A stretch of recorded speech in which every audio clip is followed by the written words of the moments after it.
Okay, thank you. Lovely to see you all. Lovely. Thank you for coming. Thank you for inviting me. Very excited. There we go.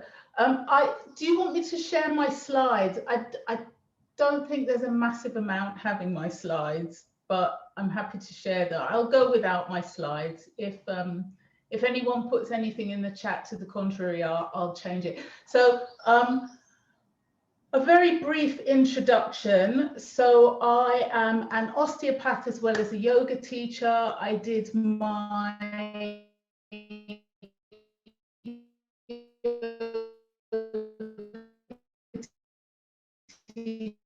and now my internet connection's unstable. I'll just ignore that and carry on. And I started with yoga, really not expecting ever to teach, thinking I didn't really want anything to do with teaching. I just wanted the knowledge. I wanted the information. I wanted to be able to integrate it into osteopathic practice. But the British Wheel had other ideas about that, and so I started teaching and I loved it, and so I've carried on teaching and I do both. So I want to talk to you about menopause change, confidence and self-care, and this is very much from my, obviously from my perspective and my ramblings and thoughts. So the menopause, in terms of a definition, is you see lots of definitions: the ceasing of menstruation, the end of fertility, the change, and that's sometimes as in the change of life, and that's like really powerful and owned, and sometimes it's that bosom heaving, the change that people don't really want to talk about, and it's all, oh, the change.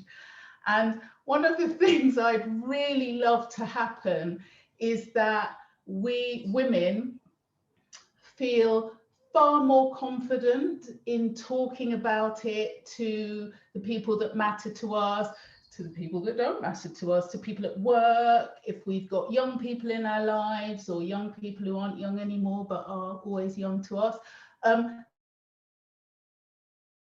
That we can talk about it and we can be comfortable with it, and that we can start to own it, and it stops becoming the bosom heaving change.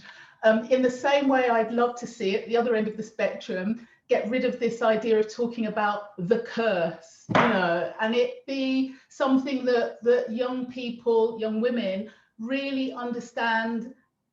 And although I know it might not seem like it to begin with, celebrate and see as part of that cycle of life.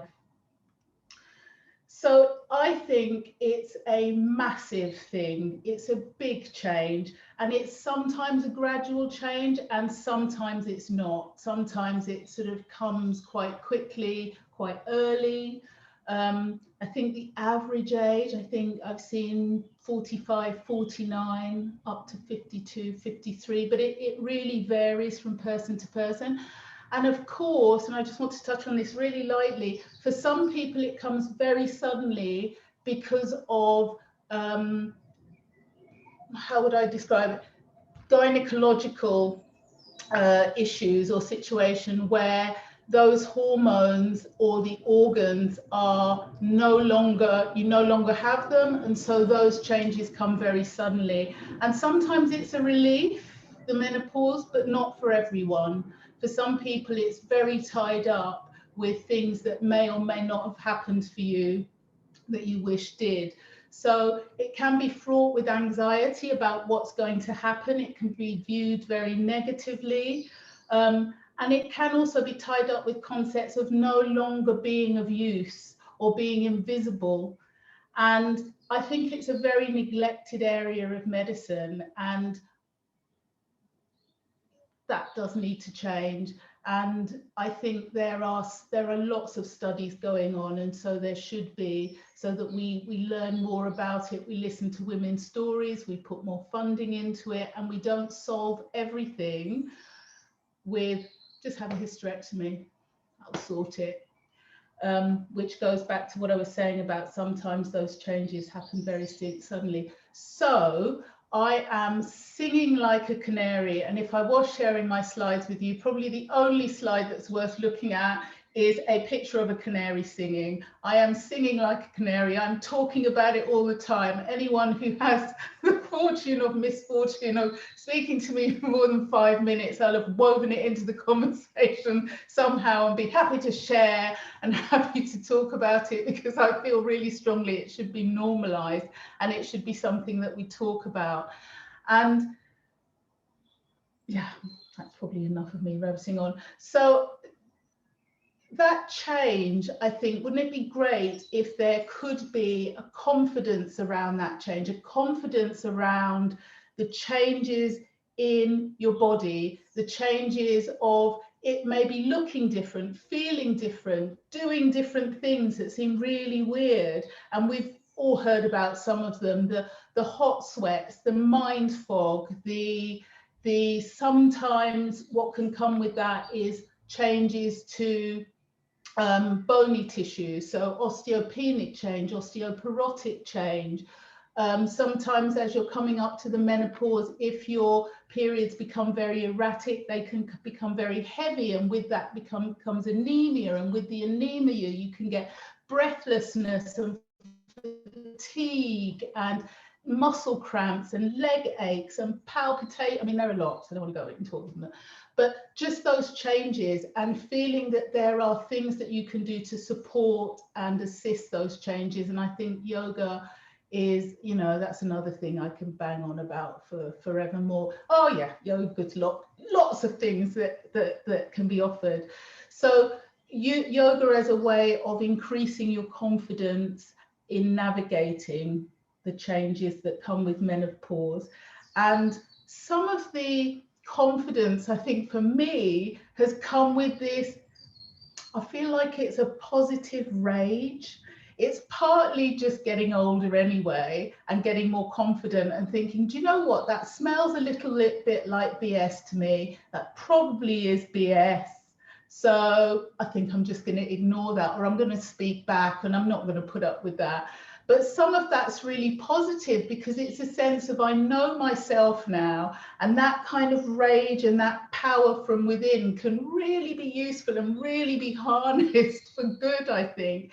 And a sense of freedom, a sense of being free from some of the things that come with being at an earlier stage in your life, as well as the obvious ones, not having to buy sanitary products anymore, whichever kind you use, and just feeling free, feeling you're entering another cycle, but it's not so much a cycle where it's obviously underpinned by the changes that you've had before in cycles. And so with all this going on, which is very difficult, especially because sometimes society isn't kind, isn't very accepting. And I know there's legislation coming through, and we are teaching young people in school, male and female, whichever gender, about menopause and about these changes. It's sometimes hard to accept the changes ourselves. So again, thinking about ways that we can support each other and we can support ourselves as individuals to cope with the changes that come with a menopause. So self-acceptance, using the time to get to know yourself, or suddenly, or not suddenly, realizing things and thinking I'm okay with that. So I've really come to terms with, when I came to yoga, going off track a little bit, I am probably, and I'm not saying this in a poor me, I'm really embracing it now, probably the least flexible person I know, and have come to realize through osteopathy and getting to know my body that I've got my brain fog has made me forget the word. I've got issues with my tendons and my soft tissues, so I am not particularly flexible, and I have quite tight restriction, and it used to really upset me, and I used to feel a bit like an imposter. How can I be a yoga teacher and yet I can't do all these postures? And I think what's been really lovely for me is the changes that have come with menopause and working through menopause have also made me rethink the way I practice, which has also made me come to accept and love some of the differences in the changes that I have. And it's been a long journey. I wish I could speak to myself 20 years ago and say, you know what, drop all that rubbish, just be cool with it. It's fine. You can do this instead and that instead. But I'm just now, again, singing like a canary so other people can start to do it now if they need to do it now, and that's okay. And of course, this idea of doing no harm in yoga ahimsa is something that we can definitely apply to ourselves, not pushing and striving and continuing with practices that our bodies are no longer enjoying or no longer quite right for us, and it being okay to do a gentler practice or even a more vigorous practice, and to sort of go back to some, if you've been doing yoga for a long time, or if you're a yoga teacher, going back to some of the texts and looking at some of the mudras and the bandhas and the pranayama practices that can really help with some of the symptoms of menopause. And I'll talk a little bit about some of those. And feeling wise, because I do feel wiser than I used to. So going back to what I was saying about this sense of positive rage, some of the hormonal changes, which are like a roller coaster, when you start coming to terms with how you're feeling, I realized that maybe some of this positive rage is obviously hormonal and to do with the decline of some of the hormones that meant that we menstruated, and increase in hormones, an increase in testosterone. So those hormonal changes also come with mental changes. So again, getting to know yourself, some of the brain fog, some of the confusion, some of the low moods that can come with the menopause, and using yoga to support and help that. And as I said, getting comfortable with making changes to your practice. And I just wanted to, just a little footnote about words and how words really matter and how words are applied to us as women, particularly us as women in this, if you are in this moment, the changes that come with menopause. So we are not hysterical. I definitely have a bit of an issue about should you have come to a point where you have had removal of your uterus, which I think we could call a uterectomy, because if we were taking out anything else, it would be a whatever-ectomy. And yet we seem to still apply hysterectomy to removal of the uterus. And I'm kind of wondering why, because I'm definitely not hysterical. And if I am hysterical, it's usually for a pretty good reason. And I'm happy to be hysterical, or I'm kind of owning that.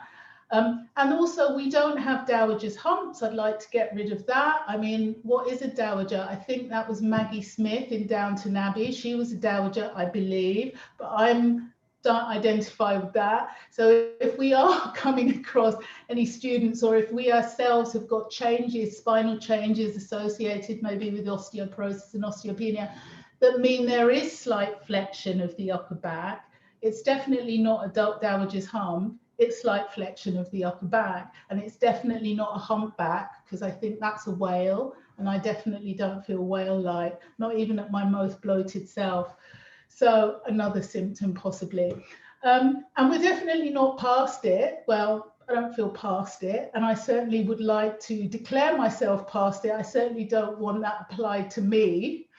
And our joints are not worn and torn, because that is such a horrible image to have seeded in your mind when we think about something that's worn and torn. So maybe our joints have age-related change, maybe they have arthritic change, maybe they have cartilage change, but they're definitely not worn and torn. And we are phenomenal. And so I just wanted to read you, taking the liberty of reading you the very last paragraph of a poem by Maya Angelou, who sadly is no longer with us, but I thought she was amazing. And the poem is called Phenomenal Woman. You might be familiar with it. And this is taken from the last paragraph. Now you understand just why my head's not bowed. I don't shout or jump about or have to talk real loud. When you see me passing, I ought to make you proud. I say, it's in the click of my heels, the bend of my hair, the palm of my hand, the need of my care, because I'm a woman, phenomenal woman. That's me. And that's me done with my rabbiting for now. And I am going to do a little practice, and you might need some props for it. And if you want the references for some of my slides, Cathy can let you have them. Thank you very much.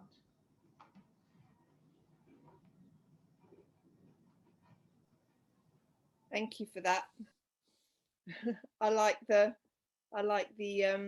words and the changes and the tweaks you can make, because it does change your perception of yourself.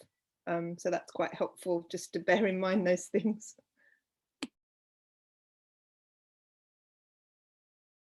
Where would you like us, Yinka?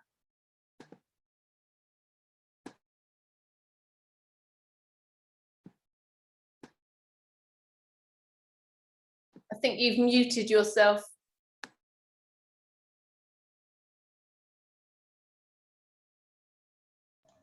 Sorry, when I know I'm in the menopause, someone's put in, well, it can be hard to know sometimes. It's usually the beginnings of it are maybe your periods start to get more erratic, so they get less frequent or possibly more frequent or heavier, their changes in that way. You might find that you start to not hot sweats exactly, but you feel hot. I found, I'll share with you what I found. I found that I started to get anxious about things that I never felt anxious about before. And there was this almost undercurrent of dread or anxiety. And I couldn't quite, I didn't understand what that was.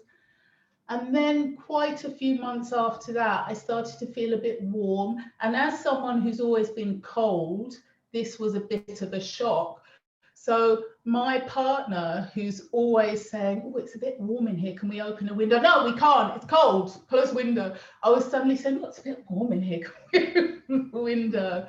I noticed changes to my skin and my hair. My hair started to get a little bit drier. My skin started to get a little bit drier. I noticed I was getting pigmentation changes on my face, just here, so they're like a butterfly pigmental change. And my periods carried on getting more erratic. And what else?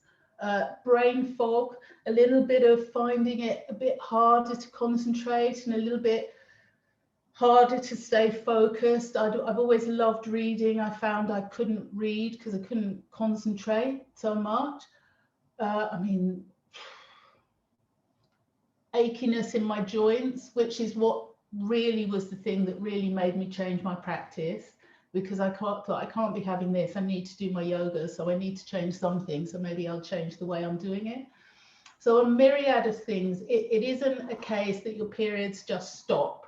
I think it's very gradual. As I say, for some people, they do. Some people say, oh, I had a massive period and then that was it. They just stopped. What's my view on HRT?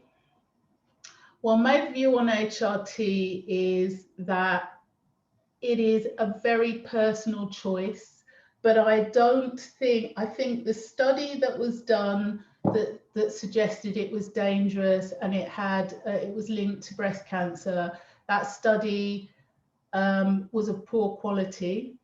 And I think that isn't quite the case. That's not quite the true story. And besides which, HRT has changed as we've moved on. I think it can be very safe if you've got medical support and help with it. I think it's a really personal decision as to whether that's something. But the thing I would say and I'm bringing this from someone who I think has suffered silently, or maybe not so silently, but just suffered, that if you are struggling, why wouldn't you get help? And that help can look like lots of things. It might be talking therapy. It might be having a really supportive network of friends and family. It might be hormones. It might be, you know, why wouldn't you get help? And why wouldn't you go and have the conversation? And I say this to my patients, just because you have a conversation about pain relief or HRT or surgery doesn't mean you have to do it. It just means you're having the conversation, so it can help you to make an informed decision.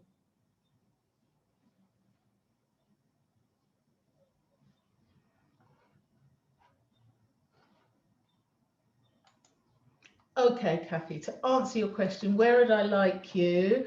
I would like you, I'm going to bring my camera forward. Thank you. I'm going to suggest that you get supine, comfortably supine, not comfortably numb, comfortably supine. And how long do I have, Cathy? How much do I have to tweak?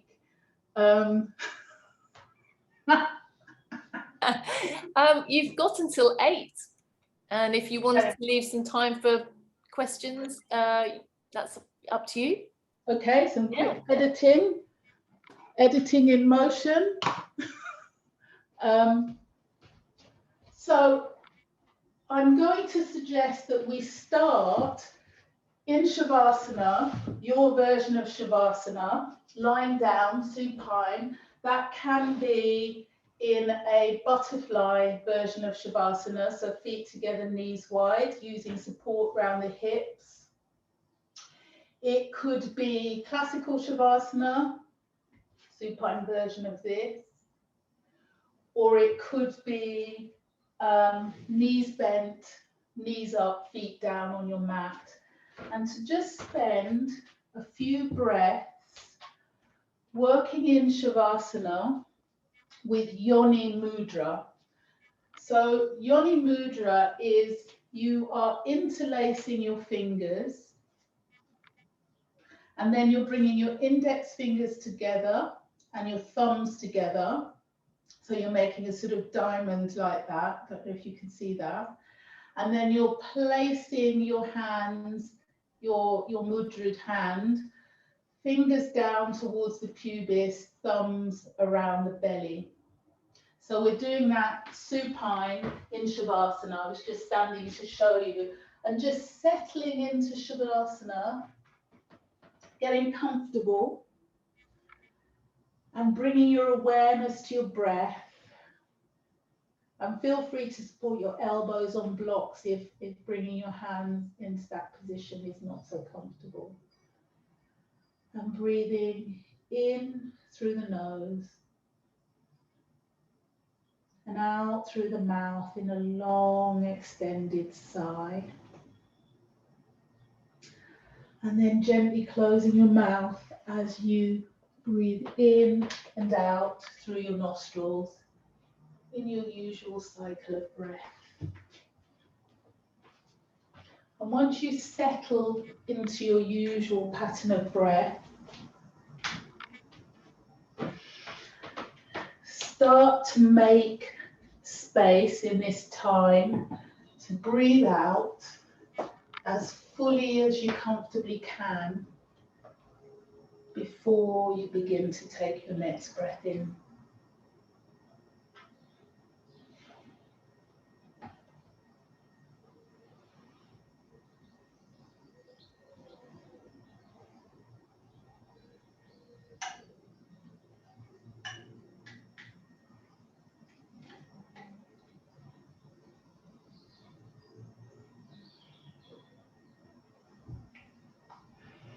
Breathing in through the nose, breathing out through the nose. If you have decided that Yoni Mudra doesn't feel quite right or quite comfortable for you, then just bring your hands to wherever feels most comfortable.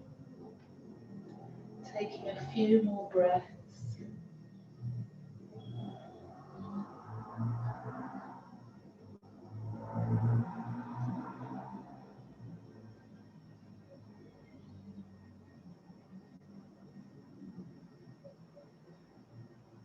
And then slowly releasing your hands from your mudra, allowing your arms to come down by your sides.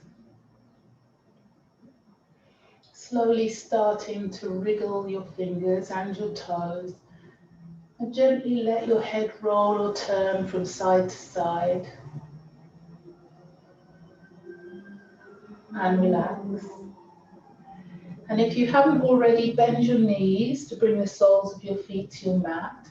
Gently turn or roll onto your left or your right side. And push yourself up to sit. And then come onto all fours. So we're just coming onto all fours to come up to stand.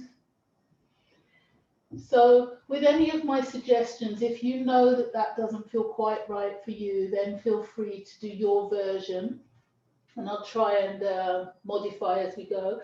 So pressing the pads of the fingers into the mat, doming up through the palm of the hand slightly to take some of the pressure out of the wrist, taking your buttocks towards your heels, lifting the knees, maybe staying with your knees slightly bent as you push your chest towards your thighs in downward facing dog, maybe straightening your legs out, working the heels down, just taking one round of breath in downward facing dog.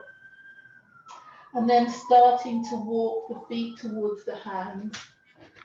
And then just hanging in your forward bend. And then slowly rolling up to stand.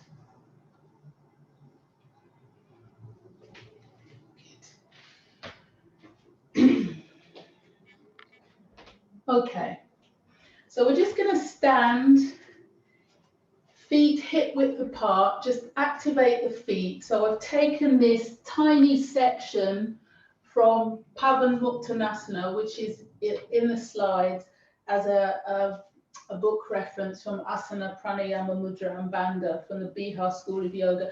So your feet are hip width apart, grounding through the heels, pushing the balls of your feet into the mat and lifting your toes a fraction. Fan your toes out as best you can, don't go mad. And then try and bring your toes down one by one. Start with the little toe, rippling into the big toe. We'll do 5, just to get the feet activated. Just to get the small muscles of the feet going.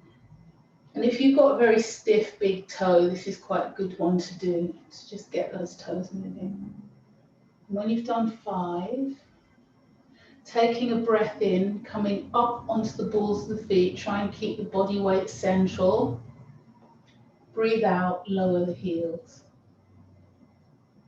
2 more, breathe in, slowly rise. It's good for the balance centers as well, good for the ankles. Breathe out, come down. 1 more. Come down. Very good. Take the feet a bit wider. Just going to get the spine moving, get the shoulders moving, and coming into Cathy Chakrasana. So a rotation. So we're going to rotate to the left. Left hand comes behind you. Your right hand comes onto your left shoulder, and you can look to the left or look right over your left shoulder. And I'm going to swing the arms round, swing the arms to the right. Right hand comes behind you. Left hand onto your right shoulder.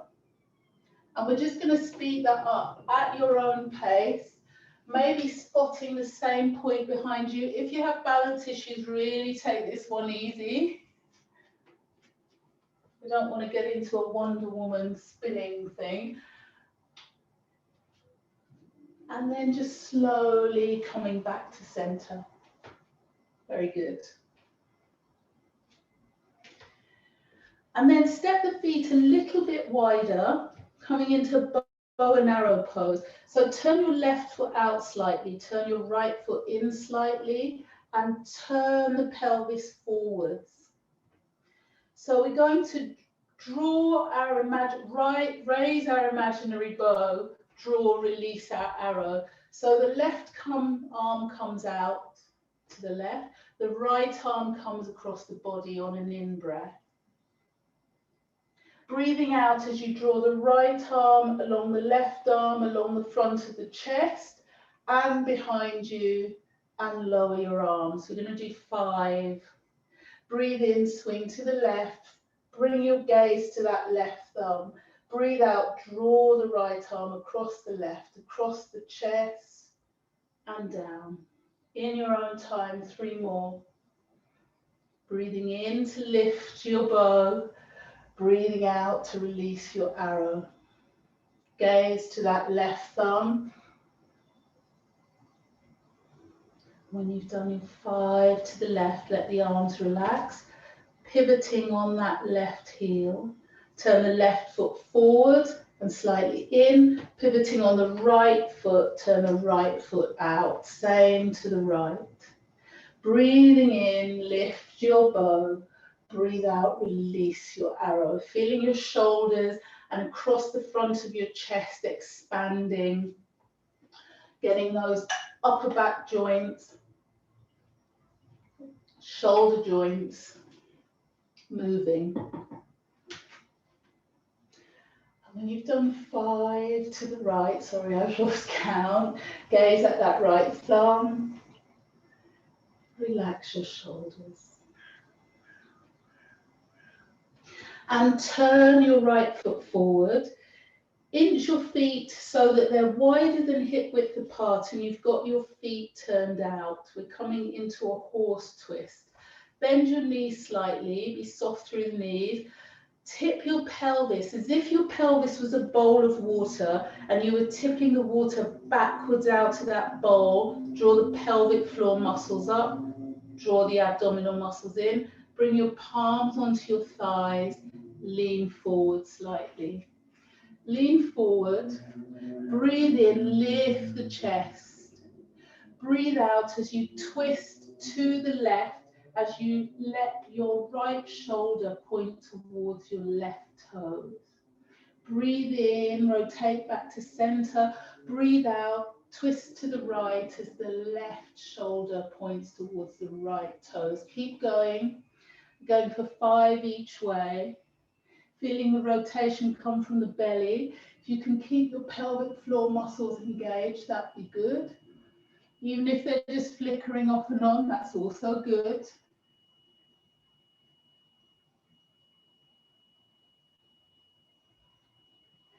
And when you've done 5 or so to the left, 5 to the right, keep the bend in the knees and gently fold forward into your wide forward bend. Keep that bend in the knees and feel that gentle stretch along the lower back. So we're going to come into a version of forward bend and come into a back bend. We're going to do that 3 times. So from your forward bend, let your fingertips dangle on the mat. Bring the back of your hands together. Start to breathe in as you roll up and take your arms up the front of the body, hands up the front of the body. When you get to your chest, bring the palms of your hands together and then start to take your palms up above your head.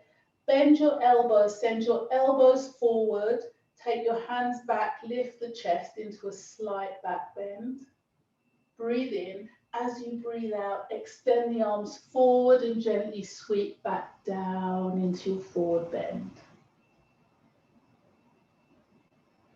Bring the back of your hands together, start to breathe in to roll up, taking the hands up the midline of the body. Bring your palms together at your chest. Breathe out, start to take the hands back behind you. Elbows forward, back bend, and folding forward into your forward bend. And we'll do 1 more. Breathing in, coming up. Breathing out, lifting up. Bend. Breathe in, sweep down and forwards. And then release your hands, slowly roll up.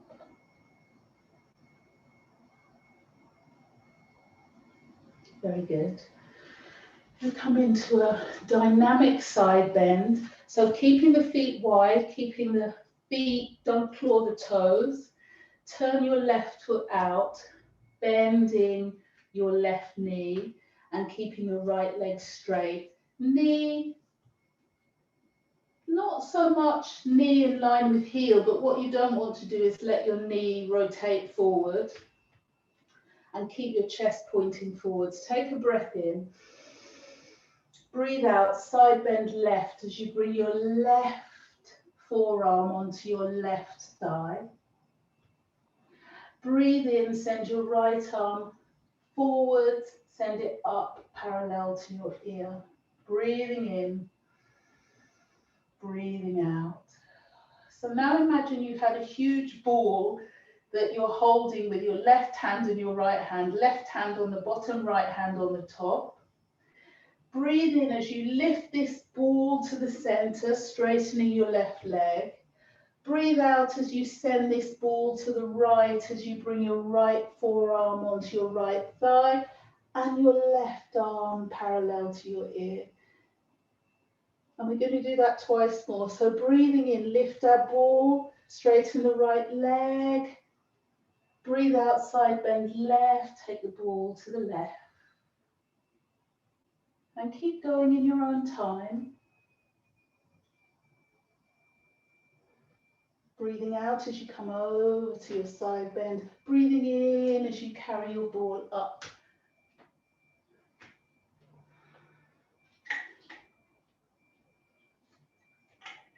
And come to your last side bend. And release your arms. Very good. And then start to inch your feet together. Turn to the front edge of your mat or your space. Step your feet about mat width apart and bend the knees. Start to bring your forearms onto your thighs. Gaze at the front edge of your mat. Gently rock from side to side. If you have squat in your practice, if you can come into garland pose, into a squat, then take your tailbone down, bring your palms together in Anjali Mudra and draw your thumbs towards your chest. If not, come onto all fours, bringing your palms down and then make your way to sit. If you're in your squat, then take a few more breaths in your squat and then either drop down or bring your hands behind you.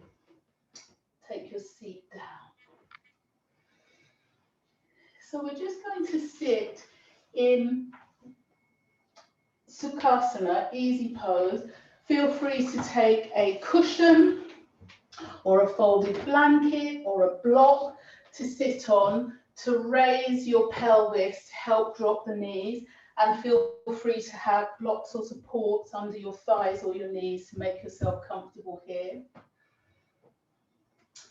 If sitting in Sukhasana is not an option because of knee or hip issues, then you can sit with your legs outstretched and apart. So we're going to churn the mill. So if you're sitting in Sukhasana, your hands are on your knees, and we're just going to start to rotate, feeling the movement coming from the belly button and getting creative with the movement. So as you come back, flexing. As you come forward, lifting. Keep rotating. If you're sitting with your legs outstretched, then you can churn the mill, fingers interlaced, imagining you had a giant spoon and churn this way. So keep going in the direction that you're in. And then reverse that direction, so you're going the other way.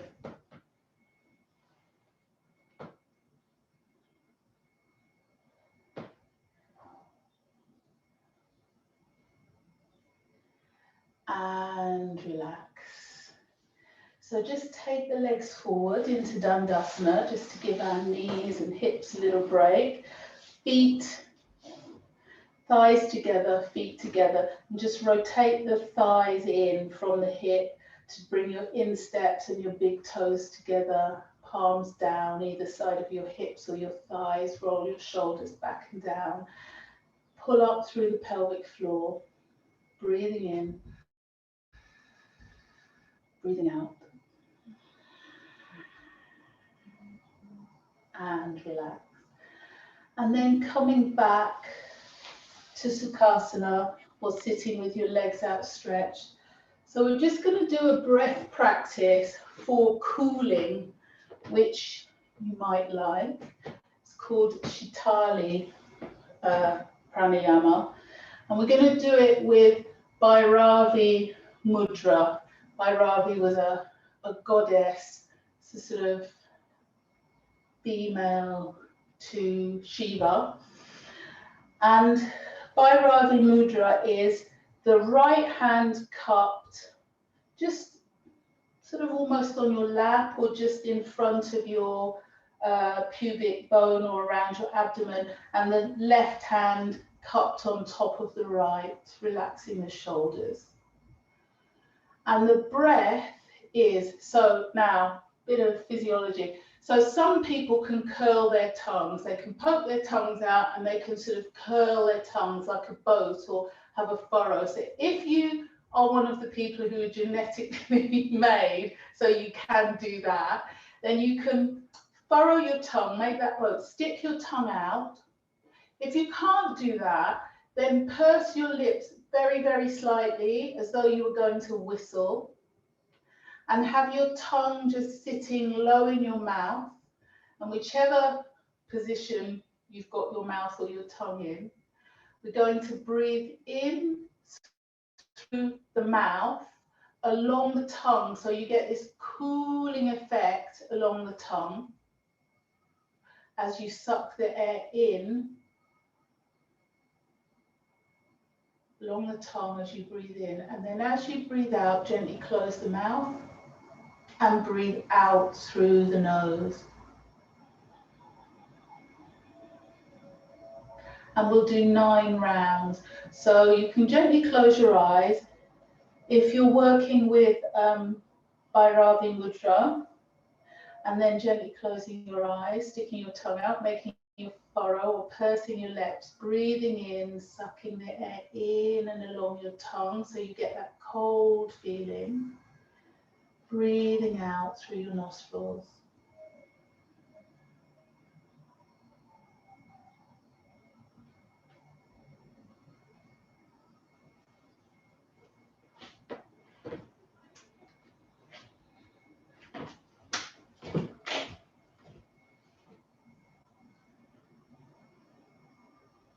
And when you've done your 9 rounds,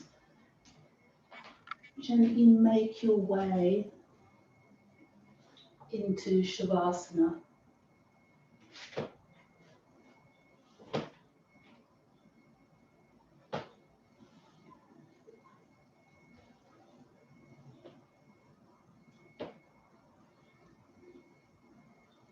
Settling yourself into Shavasana using any props that feel right for you or that you might usually use. Up until fairly recently, I've said make sure you're warm enough. I'll assume you are, but make sure you are. Have your eyes gently closed. Have your mouth gently closed. And if you can, breathe in and out through your nostrils. And with each breath out,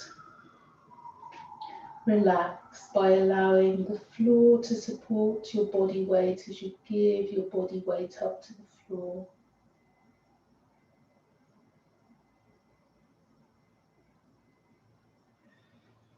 And bring your awareness to your left foot, the whole of your left leg, up to your hip and your groin. And tense the whole of your left leg. Lift it a few centimeters off your mat and let it drop. And bring your awareness to your right foot, the whole of your right leg, up to your hip and your groin. Tense the whole of your right leg as you lift it a few centimeters off your mat and let it drop.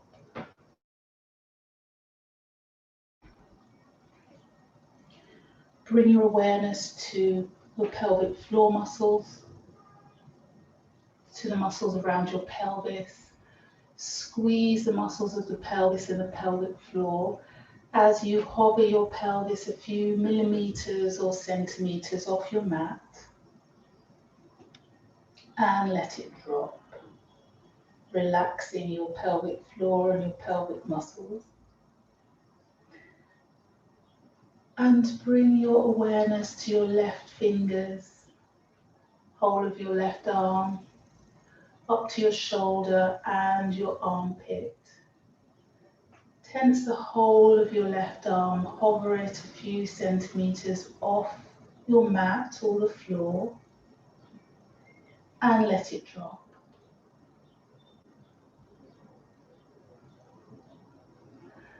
And bring your awareness to your right fingers and your hand and the whole of your right arm up to your shoulder and your armpit. And tense the whole of your right arm as you hover or lift it off the floor or your mat and let it drop. And bring your awareness to your shoulders, lift your shoulders and let them drop. And bring your awareness now to your neck at the front, to around your jaw, around your mouth, the cheeks of your face, around your eyes, across your forehead, in your scalp and in the back of your neck.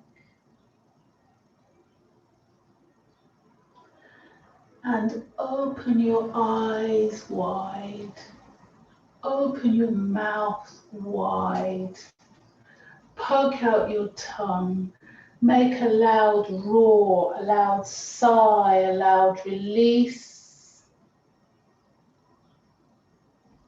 And then gently start to close your eyes, withdraw your tongue, gently close your mouth. Keeping your jaw as relaxed as possible and bringing your awareness to the brow center, just above the bridge of your nose, between your brows. And with each breath out, feel the floor supporting your body weight.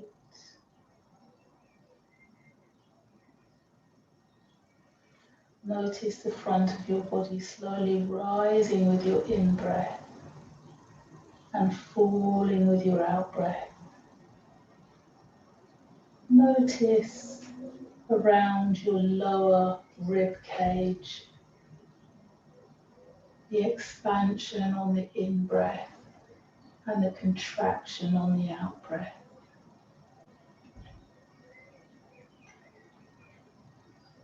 And breathe out as fully as you comfortably can before you begin your next in-breath.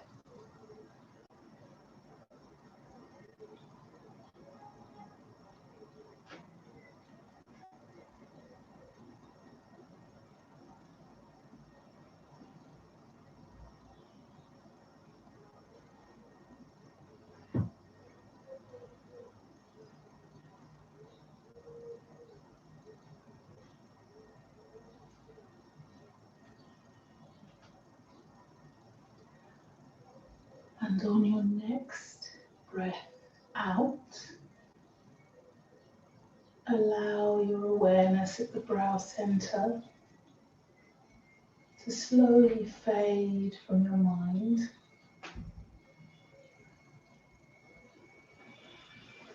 And feel the weight of your body or on your mat on the floor. And start to think about continuing with the rest of your evening, feeling calm and relaxed and aware. And slowly start to wriggle your fingers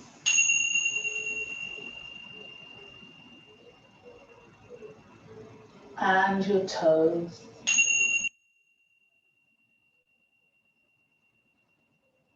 Gently roll your head from side to side. And relax. And begin to bend your knees to bring the soles of your feet onto your mat. And slowly roll or turn onto your left or your right side. And gently push yourself up to sit.